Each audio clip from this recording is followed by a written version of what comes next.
अस्सलाम वालेकुम, मैं हूं हबीब अकरम और आप देख रहे हैं प्रोग्राम नुक्ता नज़र। मुजीबुर रहमान शामी साहब हमारे साथ मौजूद हैं और आज शामी साहब के साथ हम जिन मौज़ूआत पर गुफ्तगू कर रहे हैं, पहले डाल देते एक नज़र पर।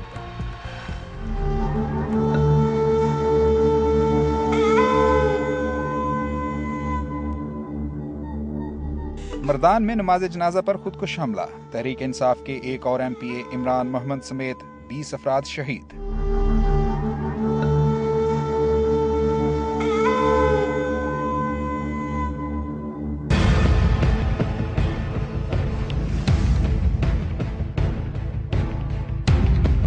सरताज अजीज ने कह दिया कि ड्रोन हमले बंद कराने के लिए तमाम वसाइल इस्तेमाल कर सकते हैं।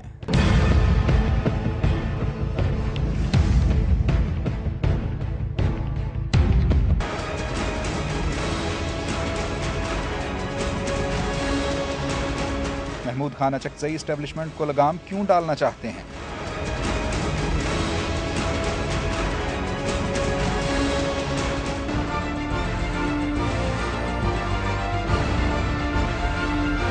कराची सेंट्रल जेल में नशियात का कारोबार रूट पर मोबाइल भी दस्तयाब।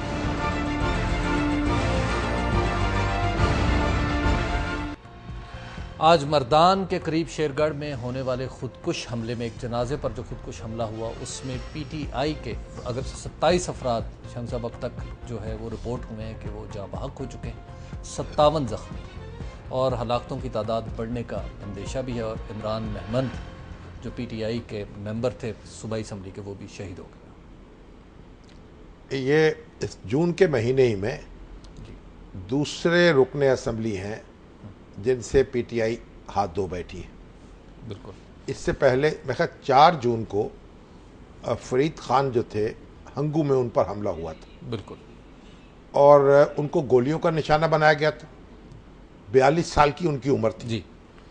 और बड़े जवान आदमी थे, मुजाहिद थे और गरीब के चंद 100 रुपए लेकर अपने नॉमिनेशन पेपर्स फाइल कराने पहुंच गए। बिल्कुल। और बड़े पॉपुलर थे। उनकी शहादत के बाद पूरे इलाके में जो एहतजाज हुआ और जिस तरीके से जिन लोगों पे शक था उनको निशाना बनाया गया, वो भी एक बहुत ही उनकी मकबूलियत की दलील थी और लोगों के गमो गुस्से की जी। कोई कहानी ऐसी अहमियत तो उसकी दाद तो नहीं दे सकते, लेकिन बहरहाल एक आग थी जो उसमें से बरस रही थी जी। और आज ये हुआ है कि ये जो मोहम्मद इमरान महमद है, इनको मर्दान में बल्कि निशाना बनाया गया। खुदकुश हमला हुआ है। एक जनाजे में शरीक थे और को पेट्रोल पंप के मालिक थे जी। उनको हलाक किया कल किसी ने। उनका जनाजा था जिसमें सैकड़ों अफराद शरीक। बिल्कुल। ये भी आए और जनाजा पढ़ते ही जो सलाम फेरा तो खुद कुछ धमाका हुआ और लुकमा अजल बन गए। जी बिल्कुल। तो ये जो PTI है इसको ये दूसरा सदमा उठाना पड़ा है। हाँ। और ये जो मर्दान है ना, ये खासा शोर-ए-शदा इलाका है। यहाँ इंतखाबी मुहिम के दौरान हमारे जो अमीर हैदर होती थे वजीर आला साबक, जी, उन पर भी हमला हुआ था। बिल्कुल। लेकिन वो बाल बाल बचे थे। उससे पहले पुलिस पर भी यहाँ हमले हो चुके हैं खुदकुश, और फौजी दस्ते जो हैं, फौजी कानवाय, उनको भी निशाना बनाया गया है। तो मर्दान के इलाके में अगर आप गुज़श्ता चंद साल का जायजा लें तो बड़ी वारदातें हुई हैं इस नौयत की। बिल्कुल। उसके सवाद का कुर्ब भी है, शायद ये भी एक कुर्ब भी है। और ये जो भी सूरत हाल है, लेकिन एक बड़ी एक मुस्तरिब जगह है जी। और बड़ी एक ऐसी जगह है जहाँ के एक मैथर फिटनेस सोए रहते हैं जी। क्या मालूम कब कोई जाग उठे। बिल्कुल। और इमरान खान साहब के ये जो MPA हैं, ये ANP में शामिल थे। अच्छा। और उस पर फिर इस्तीफा दिया, उससे अलग हुए, आज़ाद उम्मीदवार के तौर पर इलेक्शन लड़ा। और इनकी उम्र भी कोई 45 साल की होगी जी। बिल्कुल। तो एक नौजवान 45 साल के और बहुत मकबूल थे अपने इलाके में, और यूनियन काउंसिल के भी चेयरमैन रहे। नीचे से बड़े हैं, ऊपर तक पहुंचे हैं और आज़ाद हैसियत से इन्होंने इंतखाब जीता और फिर ये शामिल हो गए तहरीक इंसाफ में। बिल्कुल। जो मुकामी सतह पर कुछ रिजेंटमेंट भी हुई, लेकिन 12 लोगों ने इनको कबूल कर लिया, PTI के लोगों ने। और ये बड़े अच्छे पॉलिटिकल वर्कर थे, इनकी बड़ी तारीफ की जाती है इनके इलाके में। और ये बड़ी बात करते थे मेरिट की और इंसाफ की, और कहते थे कि हर सतह पर मेरिट होना चाहिए। यानी एक लगन थी जो इनके दिल में भी लगी हुई थी और तब्दीली की ख्वाहिश थी, और वो मैच भी कर गई पीटीआई के साथ, और पीटीआई के साथ मैच कर गई, उसमें शामिल हो गए। शामी साहब, फरीद खान का कत्ल और जिस तरह बहीमाना अंदाज में उन्हें गोलियां मारी गई, और फिर ये भी एक खुदकुश धमाका जिसमें 27 अफराद भी जाँ बहक हो गए।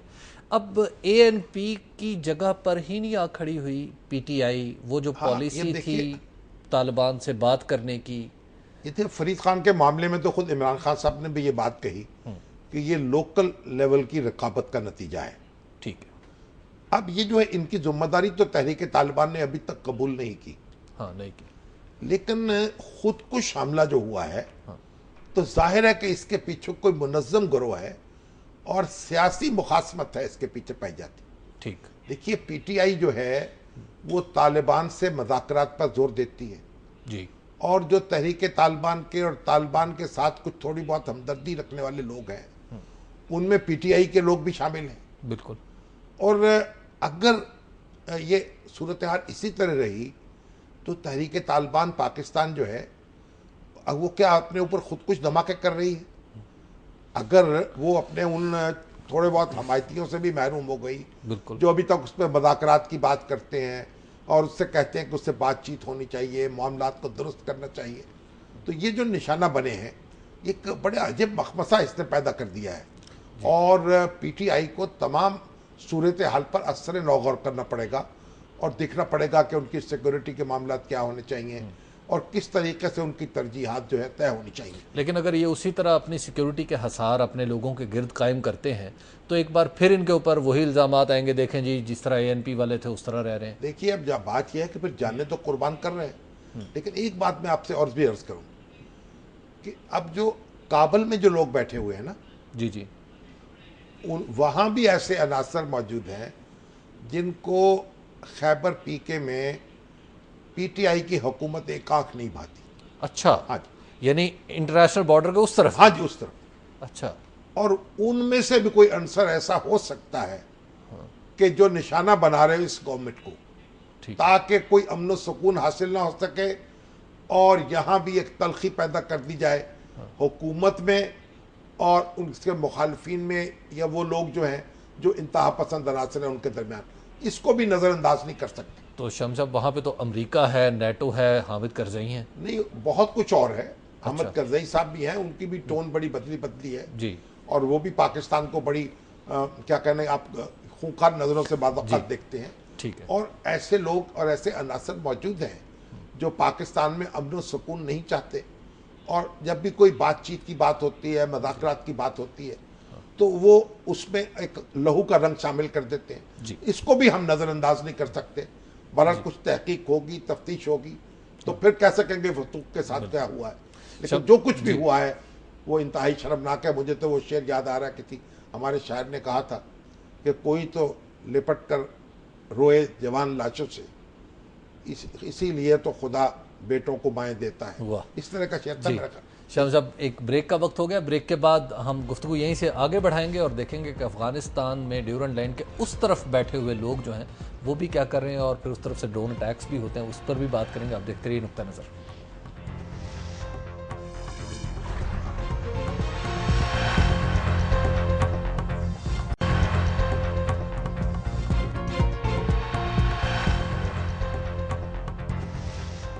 नुक्ता नज़र में एक बार फिर खुश आमदीद। हम बात कर रहे थे ब्रेक पर जाने से पहले कि अफगानिस्तान में भी शाम साहब कुछ ऐसे लोग हैं मौजूद, आप बता रहे थे कि जो पीटीए के गवर्नमेंट को नहीं देखना चाहते। ऐसे अनासर मौजूद हैं जी, इसलिए ये जो इस तरह की वारदातें हो रही हैं, ठीक, उससे भी आप अलग नहीं कर सकते सारी सूरत, क्योंकि ये जो खुदकुश हमला है ना जी, इसके पीछे कोई मुनज़्ज़म गिरोह है।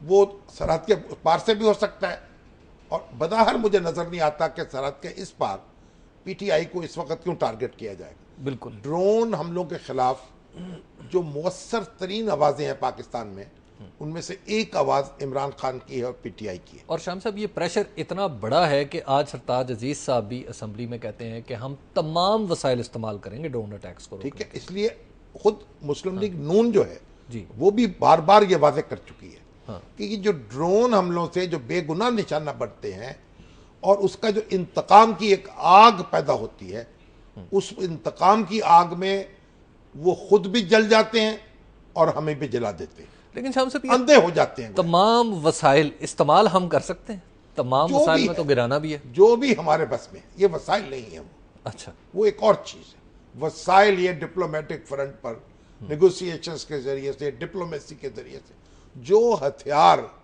एक ऐसे कमजोर मुल्क के, एक ताकतवर मुल्क के खिलाफ हो सकते हैं, जी, एक छोटे मुल्क के एक बड़े मुल्क के खिलाफ हो सकते हैं, एक छोटी ताकत के एक बड़ी ताकत के खिलाफ हो सकते हैं, वो सारे हथियार हम इस्तेमाल करेंगे। और देखिए, मजलूमियत जो है वो भी एक बहुत बड़ा हथियार है। नहीं, हम इस आईडी को सेल कर सकते हैं, हम तो कोशिश बड़े अरसे से कर रहे हैं। देखिए, ये जो उसवा पैगंबरी ये है कि आप मजलूमियत से जालिम का जो मिसमार्क कर देते हैं कलम।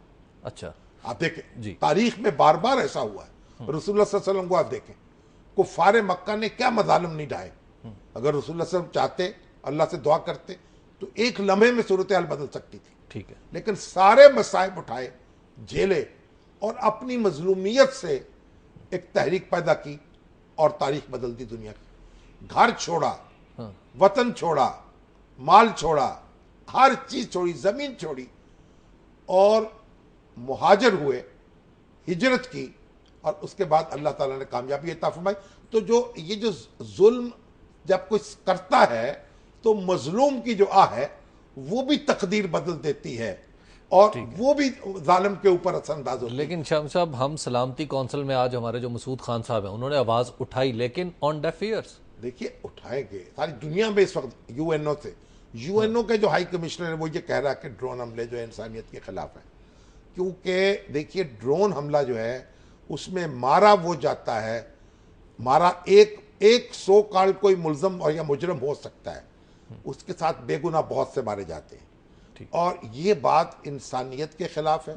और यही खुदकुश हमला जो करते हैं लोग, उनको भी सोचना चाहिए कि वो भी उसी मयार पे, उनके जो पीछे बैठे हुए हैं जो उनको वरगलाते हैं, वो और अमेरिका अखलाकी तौर पर एक ही मयार पे खड़े हो जाते हैं। तो अगर किसी की पाकिस्तान में टैसिट अंडरस्टैंडिंग हो, जैसे एक बात कही जाती है कि जनाब खुफिया मुफाहमत है जिसके तहत ये ड्रोन अटैक्स हो रहे हैं। नहीं, देखिए, कोई ये बातें तो सब करने की है ना। अल्जाम तराशी है, पाकिस्तान के लोगों का एतमाद खत्म करना है अपने आप पर, उनके अदारों पर, उनकी जमीन पर। ये सब इस पे आप न जाया करें। यानी कि मुमकिन हो सकता है कि पाकिस्तान इतने बड़े क्राइसिस में जो गुजर रहा है, हजारों अफराद कुर्बान कर चुका है, वो आंख का इशारा कर रहा हो कि आप चलिए। और अगर किसी को शक भी था जी, तो अब तो ऐसी हुकूमत आकर बैठी हुई है जो तसव्वुर नहीं कर सकती इस तरह की दो गोई का। नहीं, लेकिन ये हुकूमत कहती है ना कि जो एजेंसियों की आपस में तालमेल नहीं है, हम आंगी नहीं है, और फिर वहाँ पे उनके इत्तेहादी भी नहीं, कुछ ये इस हो तरह की सकता गुफ्तगू है। फरमाते हैं। देखिए, चौधरी निसार अली साहब ने ये बात कही है आज, आप जरा वाज़ेह बात कर लें साहब, ये बात दुरुस्त हो सकती है। एजेंसियों में मुसाबकत होती है मुख्तलिफ मुल्कों में, ठीक है, लेकिन उसका तरीक़ेकार ये है, चौधरी निसार अली साहब वजीर दाखिला बने हैं, ये औरतों की तरह बैन ना करें, ये काम करें और इनके दायरा कार को मुतय्यन करें। अभी तो आपकी कोई एंटी टेररिज्म पॉलिसी ही नहीं आज तक बनी, कोई कवानीन प्रॉपर तरीके से नहीं बने, उन पर अमल शुरू नहीं हुआ। देखिए, आप जो मुख्तलिफ एजेंसीज हैं, मुख्तलिफ अदारे हैं, उनके दरमियान आप एक तमीज़, एक ख़त बनाएं, एक दीवार बनाएं। ये आपका इख्तियार है, ये आपका इख्तियार है जी। ये डुप्लीकेशन क्यों हो रही है? ये हमारी IB, ये ISI, ये MI, देखिए, इनका अपना अपना दायरा कार होना चाहिए। ठीक है, और अगर ऐसा नहीं है तो कसूर उसका होगा जो घोड़े पर बैठा हुआ है, घोड़े का नहीं होगा। और अब चौधरी निसार अली साहब लगाम संभालिए और जो काम करना है वो कीजिए। मुल्कों के मामलात इस तरह नहीं चलते।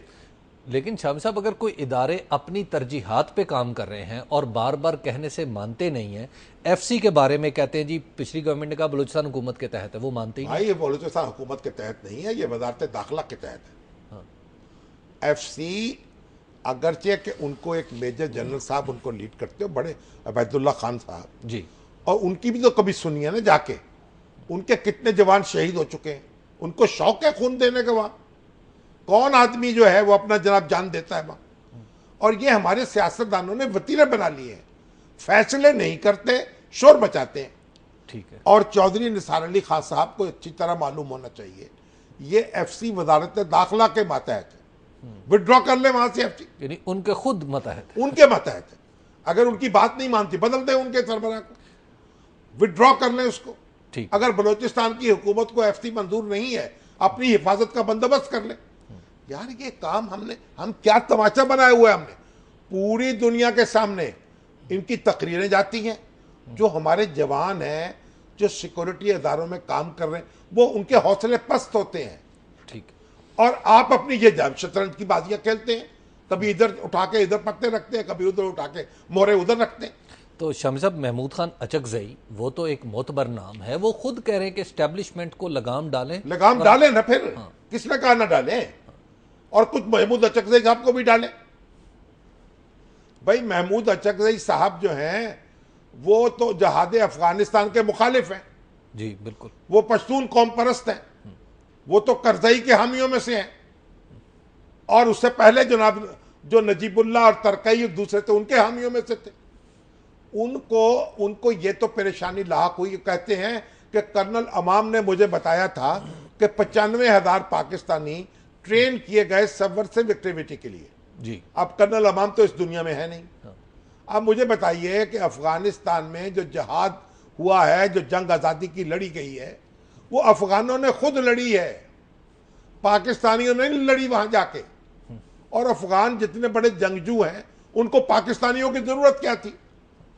तो आप एक बात समझे। और फिर रूस जो सोवियत यूनियन था उस वक्त, जी जी, उसकी फौजें आई हैं, उन्होंने कब्जा करने की कोशिश की है अफगानिस्तान पर। वो क्यों आई हैं वहां? मैं हैरान होता हूं। महमूद खान अचकजई, इख्तलाफ के बावजूद मैं उनका एहतराम करता हूं। एक संजीदा शख्स है, एक सर्दो गर्म चिशीदा यानी सियासतदान है, बात कहने का सलीका जानते हैं, लेकिन मुंह में घुघड़ियां पड़ जाती हैं सोवियत यूनियन का नाम लेते हुए। नहीं, वो तो कह रहे हैं आपने एटम बम बेचा। एटम बम हमने किसको बेचा भाई? एटम बम ये बेचा, ये तो अल्जामात है ना, दुनिया को बेचा। तो जिनको जो उसके वाली वारिस होंगे वो हमसे पूछ लेंगे।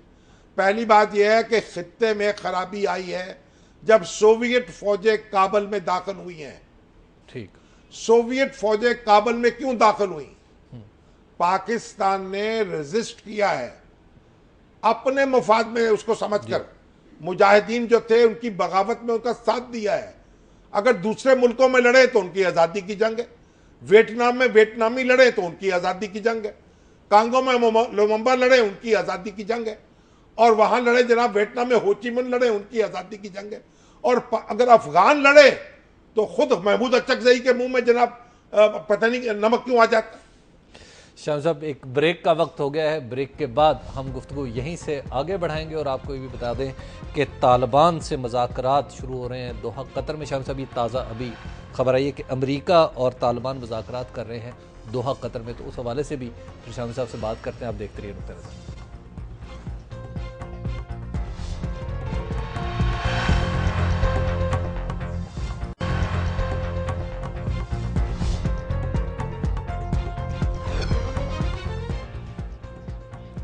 नुक्ता नज़र में एक बार फिर खुश आमदीद। बात हो रही थी ड्रोन और अफगानिस्तान के हवाले से। शामी साहब, अब वहाँ पर तालिबान अभी जैसे खबर आई कि मुज़ाकरात के लिए तैयार हो गए, दफ्तर खुल गए अमेरिका के साथ। अब नहीं, वो तो देखिए सूरत हाल बदल चुकी है, और अमेरिका की तरफ से भी और तालिबान की तरफ से भी वाज़ेह इशारे मिल रहे हैं, और बल्कि मिल रहे थे कि वो मुज़ाकरात के लिए तैयार हैं। अब तो तालिबान ने आज भी कहा है कि हम तो अस्करी ताकत से भी काम लेते हैं और सियासी मामला ज़ाती तरीके से भी करते हैं। ठीक है। गोया कोई भी गिरोह जो ऐसा नहीं है, जितना भी जंगजू क्यों ना हो, जो बामकसद मुज़ाकरात से गुरेज करे। वो तो खुद अपने आप को नफी करेगा। लेकिन हमारे यहाँ तो गुरेज कर जाते हैं, वो कहते हैं नहीं करेंगे। बात ये वो तो एक दूसरी बात है कि वो बहुत से लोगों का ख्याल है कि जो पाकिस्तानी तालिबान है वो अफगान तालिबान के साथ जुड़े हुए हैं। जब वहाँ अमन होगा तो उसके नतीजे में इनको भी सूरत हाल एक तब्दील शुदा मिलेगी। और कई लोग इससे इत्तफाक नहीं करते, लेकिन ये एक और बहस। महमूद खान अचकजई साहब पुरानी तारीख में घुसे हुए, आज के हकायक का सामना करें। आप कहते हैं जो एस्टेब्लिशमेंट को लगाम न डाली गई, तो मैं पार्लियामेंट छोड़ दूंगा। बिल्कुल। भैया आप एस्टेब्लिशमेंट की लगाम अगर लगाम डाल के आपने काबल के हवाले करनी है और दिल्ली के हवाले करनी है तो फिर तो ऐसा तो कभी नहीं होगा। ठीक। लेकिन अगर मौजूदा सियासी हुकूमत है उसने अपने पास रखनी है तो फिर वो पैदा करे। भाई घोड़े की सवारी करता है ना, शौक, बिल्कुल शौक है तो फिर सवार भी अपने अंदर सलाहियत भी पैदा करे बिस्मिल्लाह करे। और अभी वो हमारे डॉक्टर कैसर रेशी साहब ने SMS किया मुझे कि भाई FC जो है ये तो बलूचिस्तान हुकूमत के ईवा पे काम करती है। भाई उनके ईवा पे काम करे, ये मतहत है वजारत दाखिला की, नहीं मंजूर है आपको FC, रोक दे को मुतबादल ताकत बना ले और कोई तरीका इख्तियार कर ले। और ये जो हमारी जो एजेंसियां हैं इनके हदूद भी तय करें, इनके तजावुजात को भी रोकें। ये मैं नहीं कहता कि ये काम बहुत ठीक कर रही है सारी की सारी, इनसे अपनी शिकायतें हैं, लेकिन ये ना करें कि जुनूनियों और दहशत गर्दों को छोड़कर वो तो बड़े डेमोक्रेट हो जाएं जो सैकड़ों लोग मार चुके हैं, हजारों, उनकी तरफ कोई तवज्जो नहीं है। ठीक। उनकी कोई बात नहीं करते, उनसे उनको हर वक्त सफेद झंडा दिखाते। चलिए वो भी अच्छा सही, मगर ऐसा ना कीजिए। पाकिस्तान की सिक्योरिटी फोर्सेस जो हैं उनका भी एहतराम करना सीखिए।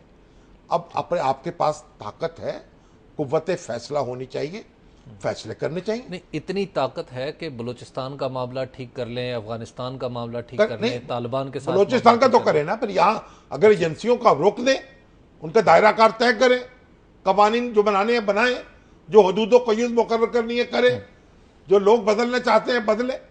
वो भाई काम करके दिखाए ना। कोई शख्स ये नहीं कह चाहता कि पाकिस्तान की एजेंसियां दूसरे मुल्कों में कोई कार्रवाइयां करें, उन पर इल्जाम लगे। ठीक है। और कोई शख्स ये भी नहीं चाहता कि दूसरे मुल्कों की एजेंसियां हमारे यहाँ काम करें।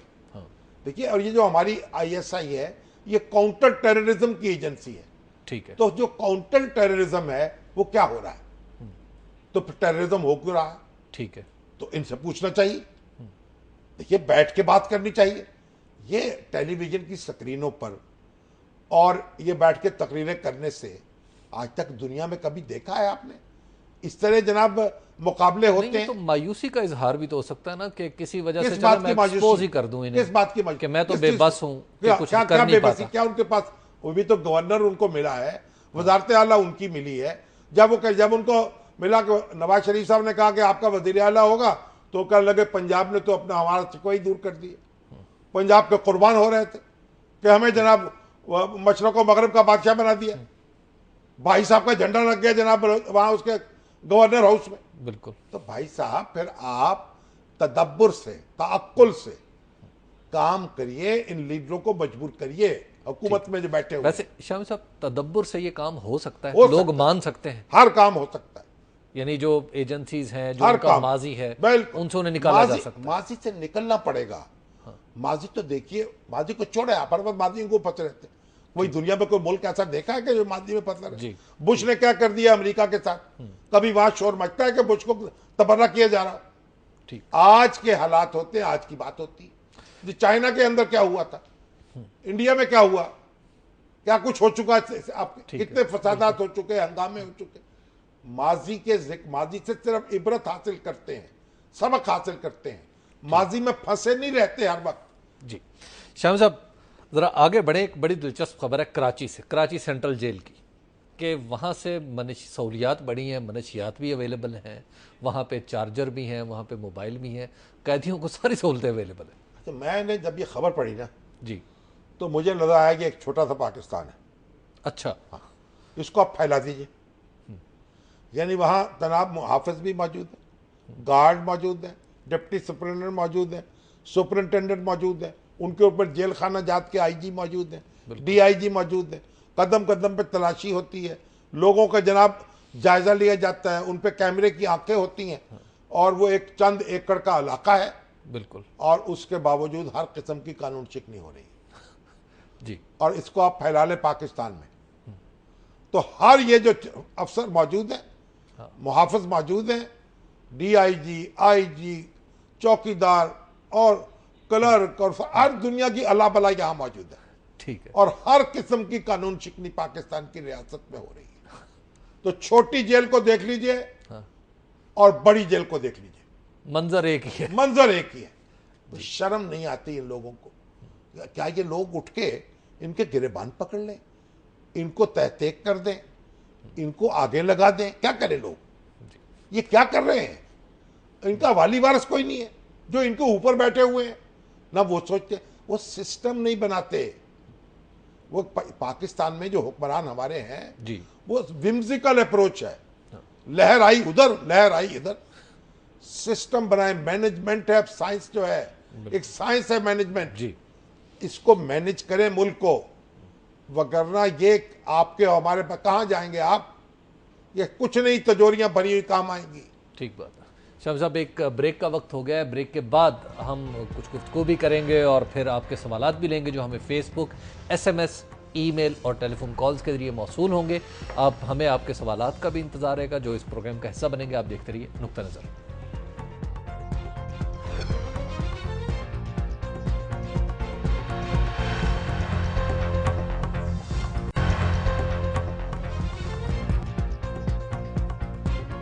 नुक्ता नज़र में एक बार फिर खुश आमदेद। ये हिस्सा है आपके सवालात का। शामी साहब, सजदा खान साहिबा हैं।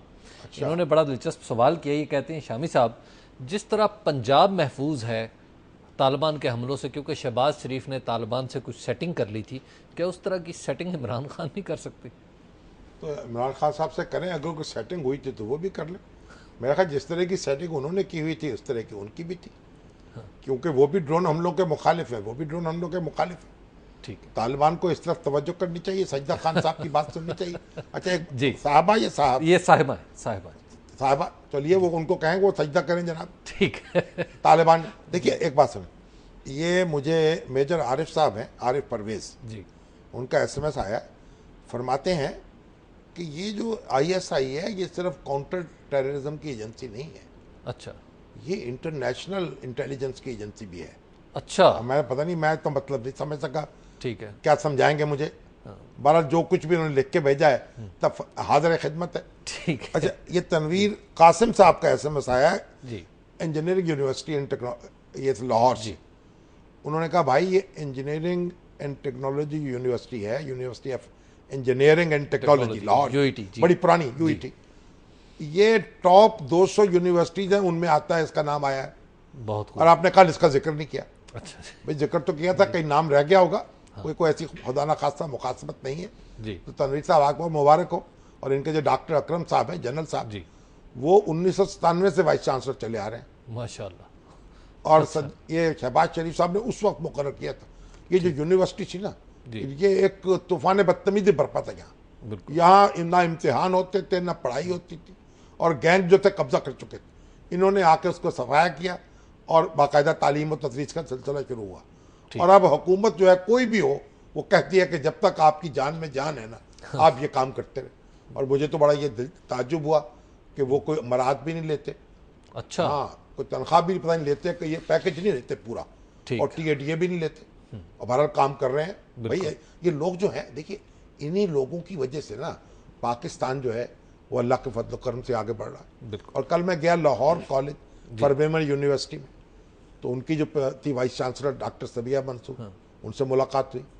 वहाँ एक था सेमिनार था छोटा सा, तो वो डॉक्टर साहबा जो थी उनकी गुफ्तगू सुनकर था, भाई हज़ारों तालिबात हैं जो रिसर्च कर रही हैं, जो PhD कर रही हैं, MPhil कर रही हैं, और फिजिकल साइंसेज में तरक्की कर रही हैं, आगे सोशल साइंसेज में पढ़ रही हैं, और सबसे बड़ी यूनिवर्सिटी एशिया की ख्वातीन की।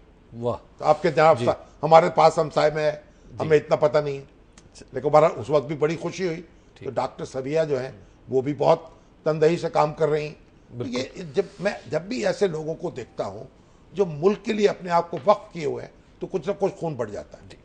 शाम साहब, मुनव्वर ज़रीफ साहब हैं फ़ोन पे हमारे साथ सादकाबाद से। जी, अस्सलाम वालेकुम। ज़रीफ साहब कहाँ से कहाँ है? सादकाबाद से बोल रहे हैं। मैंने कहा पता नहीं कहीं और से आया है। जी, मुनव्वर ज़रीफ साहब। हाँ जी जी, शामी साहब से सर ये बात मैंने करनी है कि मैं ना सादिकबाद से बात कर रहा हूँ। नवाजाबाद है मेरा इलाका, नवाजाबाद। हाँ जी, उधर ना सर स्कूल नहीं है, एक हाई स्कूल। बराए मेहरबानी शहबाज शरीफ साहब से कहें कि उधर हंगामी बुनियादों पे एक हाई स्कूल बनवा दें। बड़ी दूर दूर ये तहसील कौन सी है आपकी?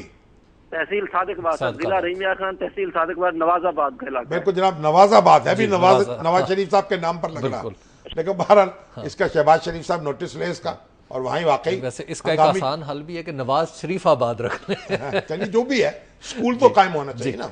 अच्छा, साद हाशमी साहब हैं जी, वो कहते हैं ये हमले इसलिए हो रहे हैं पीटीआई पर वहाँ खैबर पीके में कि पीटीआई ड्रोन हमलों के मुखालिफ है। तो हाशमी साहब, और ये अमेरिका जो है वो उसके जिम्मेदार है हमलों का। ठीक तो साद हाशमी साहब, आप इतनी दूर बैठ के आपको ये पता चल गया, तो जरा हुजूर फिर ये तो हमारे जो मुस्लिम लीग नून वाले हैं ड्रोन हमलों के तो मुखालिफ वो भी हैं। बिल्कुल। हाफिज सिकंदर साहब हैं लाड़काना से। जी अस्सलाम वालेकुम हाफिज साहब। वालेकुम अस्सलाम जनाब। हाफिज सिकंदर साहब तो भाई आप हुजूर माशाल्लाह, आप तो कोई जली भुनी बात करेंगे। नहीं खान साहब, शामी साहब, मेरा सवाल ये है कि इस मुल्क में हुक्मरानों ने मुख्तलिफ सियासी पार्टियों पर रियासत की तरफ से तशद्दुद हुआ है। पीपुल्स पार्टी, भुट्टो को फांसी हुई, ज़ियाउल हक नवाज शरीफ साहब को जलावतनी हुई, झूठे मुकदमे में कैद हुआ, जाम सालकी को कोट लखपत जेल में और शाही किले में बंद किया गया, पलीजो साहब को बंद किया गया, लेकिन इन लोगों ने कभी ये नहीं कहा कि हम मुल्क को तोड़ देंगे। आपका एक बहुत चहीता और बहुत महबूब कायद है हमारा पाकिस्तान का, जिसको मच्छर काटता है तो वो कहता है कि मैं कराची को अलग कर दूंगा। तो ये जो मोहब्बे वतन लोग हैं उसको गद्दार वतन, और जो गद्दार वतन है उसको मोहब्बे वतन बनाया जा रहा है। मेहरबानी करके इसका जवाब। अच्छा जनाब, बात यह है कि हजूर सारे पाकिस्तानी काबिल एहतराम है, और वो अल्ताफ हुसैन साहब जिनकी तरफ आपका इशारा है वो भी गुस्से में कभी आ जाते हैं, लेकिन बहरहाल पाकिस्तान के कायद आज़म के वो वफादार हैं, हर सांस में उनका जिक्र करते हैं, वो गुस्से की बात नजरअंदाज भी कर दिया करें, कोई हर्ज नहीं। फिर लंदन में आज जो तलाशियों की बात है वो भी तो डॉक्टर इमरान फारूक के जो कत्ल के सिलसिले में 2 मकानों की तलाशी हुई है, ठीक है, तो उसकी खबरें आएंगी, वो अपना एक और काम है। तो अल्ताफ हुसैन साहब ने तो तफ्तीश नहीं करनी ना, तफ्तीश तो दूसरे कर रहे हैं, ठीक है। स्कॉटलैंड यार्ड वाले, उनको करने दे। शामी साहब, मुनीर हैदर साहब हैं, वो कह रहे हैं कि जी शामी साहब ये बताएं कि ये लापता अफराद वाकई ही कोई दहशत गर्दी में मुलविस हैं या सिंपली नापसंदीदा थे तो लापता हो गए? देखिए बात यह है कि इनके ऊपर कुछ ना कुछ तो इल्ज़ाम होगा ना। कोई एजेंसियां जो हैं उनको किसी ने हुक्म तो नहीं दिया हुआ कि सियासी मुखालफिन को तशद्दुद का निशाना बनाया जाए।